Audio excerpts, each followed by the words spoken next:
नमस्कार, आपण पाहतात बालाजी न्यूज मराठी। बार्शी शहरात छत्रपती शिवाजी महाराजांच्या राज्याभिषेक सोहळ्यानिमित्त जय शिवराव प्रतिष्ठानच्या वतीने सलग 15व्या वर्षी भव्य कार्यक्रम मोठ्या उत्साहात पार पडला।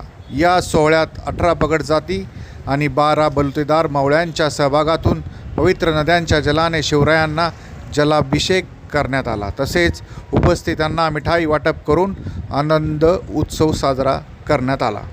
या कार्यक्रमात माजी आमदार श्री राजेंद्र राऊत, पंचायत समिती सभापती सौ मीनाक्षी रोंगे, नगरसेवक श्री विजय नाना राऊत, संदेश काकडे, दीपक आबा राऊत, मदन गव्हाणे तसेच विविध सामाजिक संघटनांचे पदाधिकारी, पत्रकार, पोलीस बांधव, महिला व युवक मोठ्या संख्येने उपस्थित होते। कार्यक्रमात शिवरायांच्या प्रतिमेस पुष्पहार अर्पण करून मानवंदना देण्यात आली। यावेळी सामाजिक बांधिलकी जपत दिवंगत स्वर्गीय बाळासाहेब बारकुल यांच्या कुटुंबाला 1,37,000 रुपयांना मदत निधी प्रदान करण्यात आला।